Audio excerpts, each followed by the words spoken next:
ちは。ようこそ大人の童話シアターへ。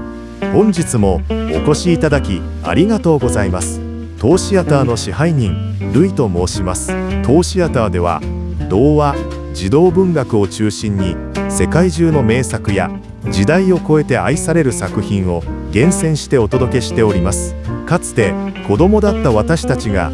懐かしい物語に再び心をときめかせたり、心に響くまだ見ぬ物語と出会ったりする、そんな豊かな時間をお届けする場所です。大人になった今だからこそ感じられる物語に秘められた言葉の深みや感情の彩りをどうぞゆっくりとご堪能ください。それでは本日も一つの物語をご一緒に味わってまいりましょう。今回ご紹介するのはオスカー・ワイルドが残した珠玉の物語、ドリアン・グレイの肖像です。この作品はワイルド唯一の長編小説にして時代を超えて読み継がれる不朽の名作です。1945年にはアカデミー賞を受賞した映画をはじめ、何度も映像化されるなど今なお世界中の人々を魅了し続けています。一見すると手に取りやすいボリュームですが、そこに込められたメッセージの深さと豊かさは計り知れません。この一冊は私たちが日々の生活で忘れかけている両親の声とは何かを静かに、そして鋭く問いかけてくるのです。本日はこの物語の魅力の核心をぎゅっと凝縮して約20分で紐解いてまいります。それでは物語の世界へ旅立つ前に、まずはこの傑作を生み出したオスカー・ワイルドという人物と彼が生きた時代背景に光を当てていきましょう。まるで私たちがその場所に降り立ち、作者の息遣いを隣で感じられるかのように。作者オスカー・ワイルドは1854年にアイルランドのダブリンで生を受けました。父は著名な外科医、母は詩人という知的な家庭で、幼い頃から才能の片鱗を見せます。名門オックスフォード大学では芸術のための芸術を掲げる唯美主義に深く傾倒。その思想は彼の生涯と作品を貫く信念となりました。彼は長身で華やかな服装に身を包み、基地に富んだ会話で人々を魅了しました。社交界の寵児としてその名はロンドンの隅々にまで知れ渡っていたのです。しかし彼の人生は光が強ければ影もまた濃くなるように、栄光と悲劇が隣り合わせでした。保守的な当時の社会通念に挑戦するかのような彼の生き方はやがて大きな代償を求められます。スキャンダラスな裁判の末に投獄され、かつての栄光を全て失ってしまうのです。出獄後はパリに渡り、失意の中で46年の短い生涯を閉じました。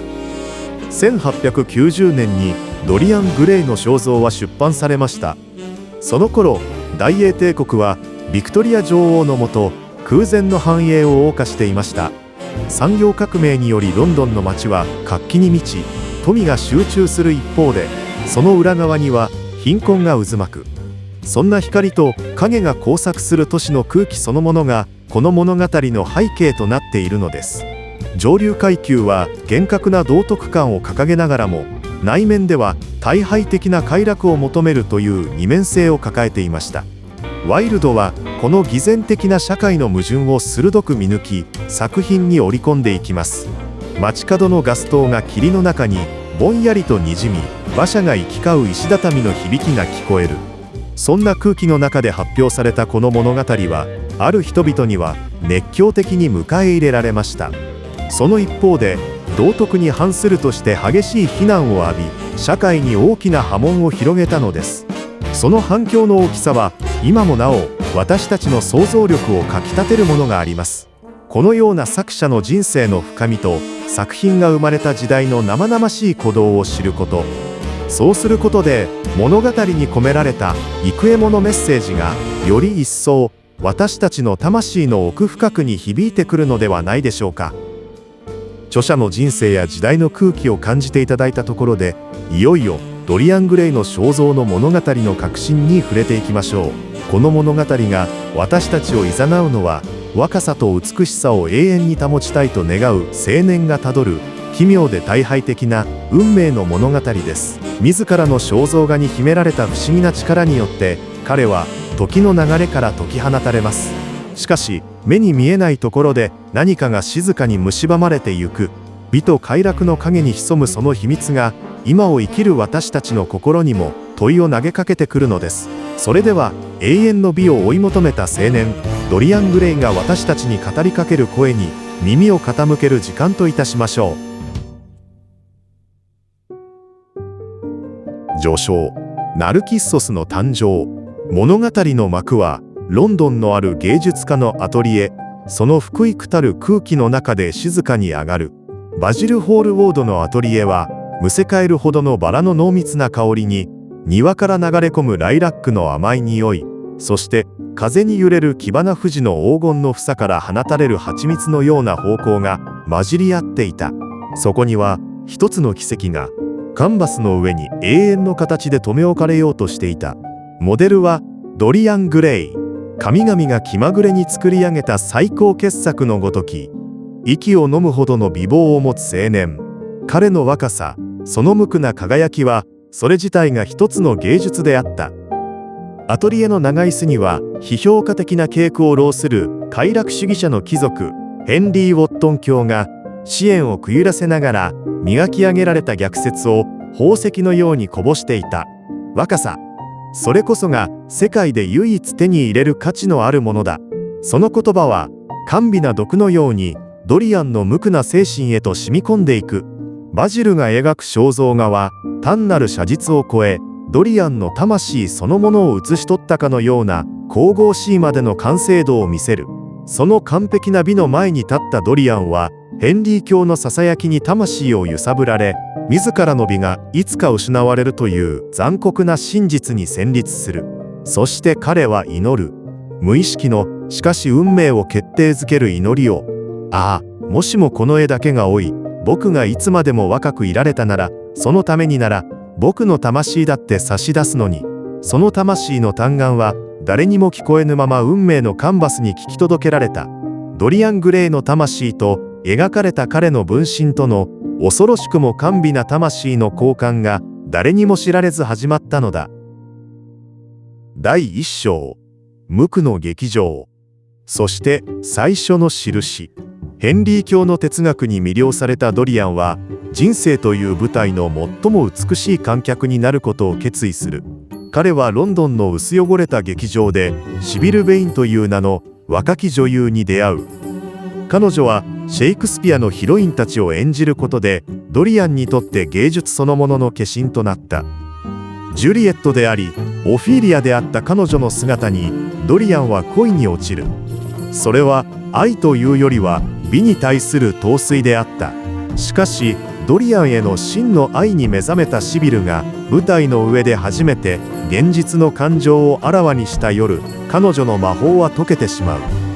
もはや芸術の化身ではない、ただの凡庸な女になった彼女にドリアンは氷のように冷たい言葉を投げつける。君は僕の愛を殺した。彼の残酷な言葉はシビルの純粋な心を砕いた。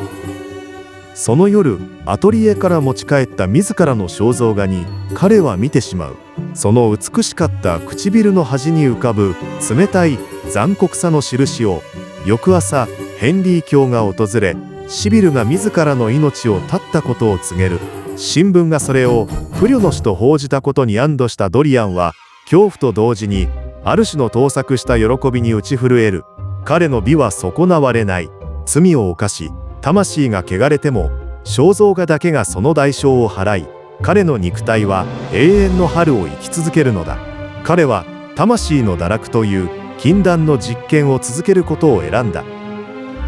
第2章、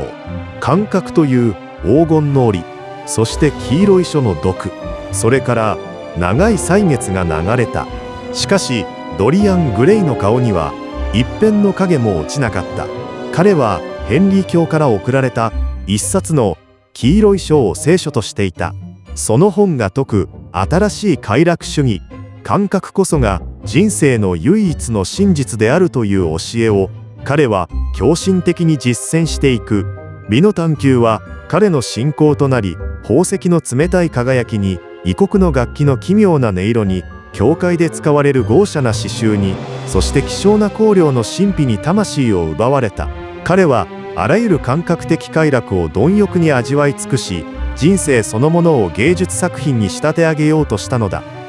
しかしその華やかな生活の裏側で、鍵のかかった屋敷最上階の旧学童室の肖像画は日ごとにその醜悪さを増していった。若々しい顔には深いシワが刻まれ、優雅な唇は偽善と欲望に歪み、その目には悪徳の光が宿っていた。肖像画は彼の魂の腐敗を記録するおぞましい日記帳と化していた。ドリアンは時折その旧学童室に忍び込み、自らの魂の慣れの果てを鏡で見るように眺めた。彼は自らの犯した罪の一つ一つが絵の中の顔に新たな醜い痕跡を刻むのを見て、恐怖と同時に背徳的な喜びを感じるのだった。彼の人生は自らの美という黄金の檻の中で魂の腐敗を鑑賞する孤独で盗作した儀式となっていた。第3章、創造主への鎮魂歌。ランプの光に浮かぶ部屋。ある霧の深い夜、ドリアンのもとを彼の創造主である画家バジル・ホールウォードが訪れる。彼はドリアンにまつわる邪悪な噂の真偽を問いただし、彼の魂を救おうと懇願する。君の魂を見せてくれと。その言葉に悪魔的な衝動を覚えたドリアンはバジルをあの禁断の部屋へと導く。覆いを取り払われた肖像画がランプの光の下に姿を現した時、バジルは恐怖に絶句した。そこに描かれていたのは、かつて彼が魂を込めて描いた美しい青年ではなく、罪と欲望に蝕まれた忌まわしい怪物の姿だったからだ。それはドリアンの魂そのものであり、バジルは自らが作り出した美の中に潜んでいた地獄の姿を目の当たりにしたのだ。自らの罪のすべてを映し出す鏡をその創造主に見られた瞬間、ドリアンの中の何かが切れた。彼はそばにあったナイフを手に取り、かつて自分を神のように崇めた男の命を何の躊躇もなく奪う。画家の血が飛び散り、肖像画の片手には濡れた赤い露がシンクの宝石のようににじみ出ていた。美の探求者であったドリアン・グレイは、ついに越えてはならない一線を越え、芸術はその創造主を殺害したのだ。第4章、狩人の影。そしてアヘンに染みた逃避行。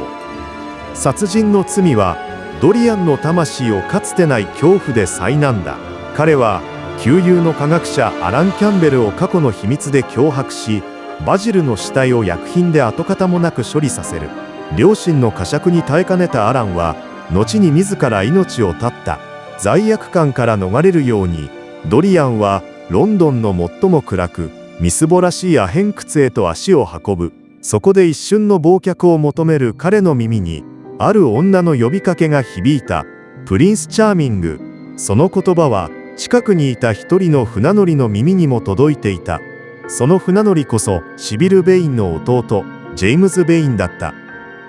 姉の復讐を誓い、長年ドリアンを探し続けていた彼はついにその仇を見つけ出す。しかしドリアンを暗がりから引きずり出したジェームズはその若々しい顔を見て躊躇する。姉が死んでから18年、目の前の青年はあまりにも若すぎた。ドリアンは巧みにその場を切り抜けるが、死の影、復讐という名の狩人に追われる日々が始まる。恐怖に駆られたドリアンはもはや快楽のうちに安らぎを見出すことができなくなった。どこに行ってもジェームズの影に怯え、その美しい顔は恐怖に引きつっていた。だが運命は皮肉な形で彼に味方する。ある狩猟の場で獲物を狙った一発の銃弾が偶然にも茂みに隠れていたジェームズ・ベインを撃ち抜き、彼の命を奪う。ドリアンはついに安全を手に入れた。しかし彼の心に安息は訪れなかった。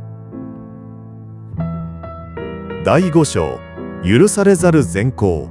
そしてカンバスの最後の審判。恐怖から解放されたドリアンは自らの人生をやり直そうと決意する。彼は善行を積むことで醜い肖像画を再び美しく変えることができるのではないかと考えた。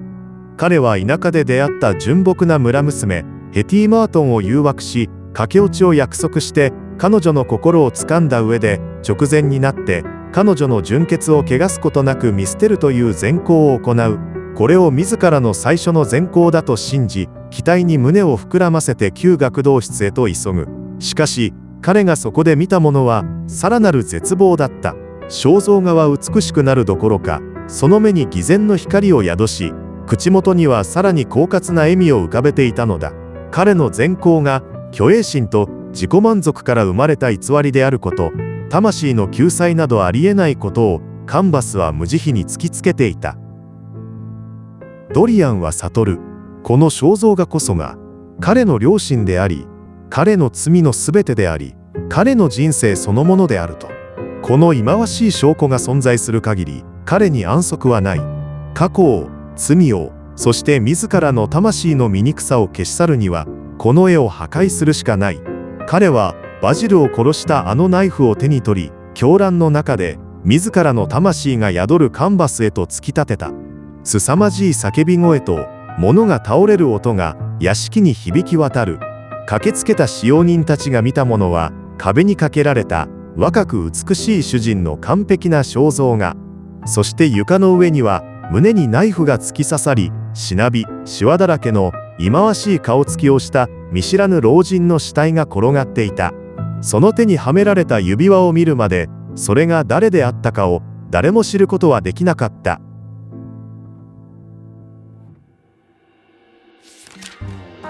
抽象パラドックスという名の鏡に寄せて、芸術はすべて全く役立たずである。物語の扉にオスカー・ワイルドが刻んだ言葉です。しかし彼が我々に残したこの物語は、単に美貌の青年を襲った悲劇として語られるべきではありません。むしろそれは我々一人一人の魂の内に秘められた見えざる肖像画をめぐる偶話なのです。我々が生きる現代は、誰もがドリアン・グレイさながらに自らの肖像を自在に編集し、世界へ提示できる時代と言えるでしょう。フィルターによって磨き上げられた日常、巧みに選び抜かれた言葉、そして完璧に演出された自己像。その一方で輝かしいデジタルの肖像の裏側では、我々の魂というカンバスに一体どのような絵が描かれているのでしょうか。見過ごされた誰かの痛み、自己を欺くための微笑み、虚栄心という名の消えないシミ。そうした影は人知れぬ旧学童室で静かにその色を濃くしているのかもしれません。この物語は美や若さ、あるいは快楽そのものを断罪しているのではありません。真に問われているのは、それらを人生から切り離し、道徳や責任から隔絶させた時に生まれる悲劇であり、その様相が冷徹なまでの美しさで描き出されているという事実です。芸術は人生を豊かにする糧にはなれど、人生そのものにとって変わることはできません。ヘンリー教のささやきは今もなお我々の耳元で甘美に響き渡ります。誘惑に打ち勝つ唯一の方法はそれに屈することだ。ですが、その誘惑の果てに魂の肖像画がどのような無残な姿へ変わり果てるのか、ワイルドは静かに、それでいて鋭く我々に突きつけてくるのです。ドリアン・グレイの肖像を読み終えた我々は、いわば自らの人生というアトリエに立ち、魂という名のカンバスと向き合うことを余儀なくされます。そこに描かれるべきは一点の曇りもない完璧な美しさでしょうか。それとも喜びも悲しみも、そして犯した過ちさえもが深く刻まれた複雑でありながら真実の人間としての顔でしょうか。その答えはオスカー・ワイルドが我々一人一人の手に委ねた永遠に解かれることのない問いなのです。いかがでしたでしょうか。オスカー・ワイルドが紡いだドリアン・グレイの肖像は、読む者の心に美しさゆえの恐ろしさと抗いがたい魅力を同時に刻み込む物語です。変化の激しい現代だからこそ、この物語が静かに語りかける本当の美とは何かという問いは、私たちの心の道しるべとなるかもしれません。あなたにとってこの物語で描かれる老いることのない美とはどのような意味を持つでしょうか。そしてこの物語からどのような魂の肖像を受け取りましたか。よろしければぜひコメント欄であなたの感想や思いをお聞かせください。もしまだこの物語を手に取ったことがないという方は、ぜひ一度読んでみてください。きっとあなたの心に深く響く何かが見つかるはずです。すでに読んだことがある方も、大人になった今再読することで、かつては見えなかった宝物のような言葉に出会えるかもしれません。大人の童話シアターではこれからも時代を超えて人々の心を魅了する物語の中から、大人になった今だからこそ深く心に響く珠玉の作品をお届けしてまいります。ぜひチャンネル登録をしていただけましたら大変励みになります。それではまた次回の物語でお目にかかれることを心より楽しみにしております。本日もご視聴いただきまして誠にありがとうございました。